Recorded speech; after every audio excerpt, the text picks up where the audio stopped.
नमस्कार फ्रेंड, एक बार आप सभी का फिर से स्वागत है। Friends, AIBA all India bank employees association का CC मीटिंग, सेंट्रल कमेटी की मीटिंग इंदौर में संपन्न हुआ। उसमें जो मुद्दे उठाए गए, जो इंपॉर्टेंट मुद्दे हमारे वर्किंग एम्प्लॉइज के लिए हैं, उसको इस वीडियो में मैं शेयर कर रहा हूं। पहला तो था आपका 5 day banking.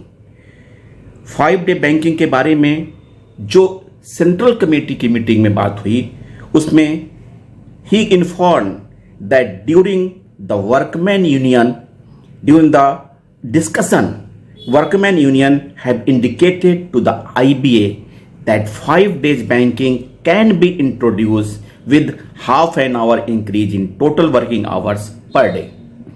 That is from present 6.5 hours working to 7 hours, excluding lunch hours, and that the working hours can commence half an hour early in the morning subject to no change in existing cash transaction hour. यानी कि इस बात पे एक आम सहमत बनने की संभावना हुई है कि half an hour working hour बढ़ा दिया जाए और ये प्रीपोन हो, मतलब स्टार्टिंग में जब वर्किंग आवर शुरू होती है तब हो, यानी 6.5 आवर से ये 7 आवर्स हो जाए, और एक्सक्लूडिंग लंच पीरियड, और कैश ट्रांजैक्शन का जो समय है एग्जिस्टिंग वो प्रिवेल करे। और इस बात पे आम सहमत बनने के बाद विलिंगनेस यूनियन द्वारा दिया जाएगा और इसका रास्ता 5 डे बैंकिंग का खुलेगा। दूसरा था charter of demands. 12th bipartite due होने वाला है नवंबर से। उसके बारे में इन्होंने पहले से भी AIBA ऑफिसर्स यूनियन ने भी, वर्किंग यूनियन ने भी सब आपने क्या बोलता है फीडबैक मंगाए थे। उसके हिसाब से उनका क्या इंप्रूवमेंट है वो बता रहे हैं। The CC had a detailed discussion on the recommendation of the wage demand subcommittee and CC members expressed their views on the same. After discussion, the CC adopted the report with few modifications as per suggestion given in the meeting.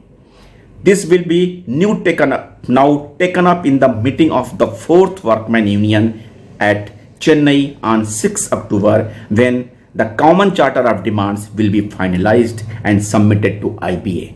यानी कि आने वाले दिनों में 6 अक्टूबर को UFBU के जो workman union के मेंबर्स हैं उनकी मीटिंग होगी और उस मीटिंग में ये चार्टर ऑफ डिमांड 12 बाइपार्टाइट का फाइनल किया जाएगा ताकि IBA को सौंपा जा सके।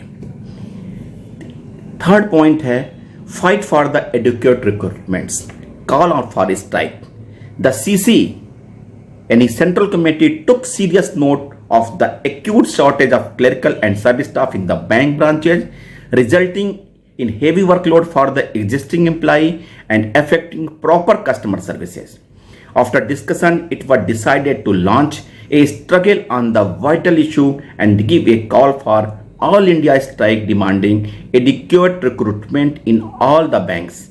All our bank-wise unions were also advised to continue their bank-wise struggle on this issue. और इसके बाद एक इम्पॉर्टेंट और भी इम्पॉर्टेंट आप कह सकते हैं कि आइटम्स था change over from NPS to DA link pension scheme. The CC noted that on the line of our demand for a switch over from NPS to DA link pension scheme for the post 2010 employees, state governments like Rajasthan, Chhattisgarh and Jharkhand have decided to switch over to old pension scheme. Many other state governments are also talking on these lines. Hence the CC decided that AIBA should start the campaign demanding change over from NPS to DA link pension scheme।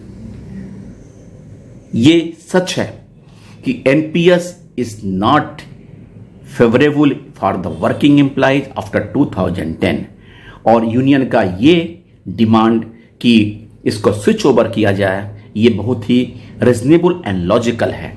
Like other state governments अगर हम bankers demand करेंगे तो हो सकता है आने वाले दिनों में हमारे जो सर्विंग एम्प्लॉय हैं, जो वर्किंग एम्प्लॉय हैं, इनके सर्विस कंडीशंस में जो ये एनपीएस का हट के अगर हमारा डीए लिंक सिस्टम आता है तो ये हमारे लिए फेवरेबल होगा। थैंक यू फ्रेंड्स, नमस्कार।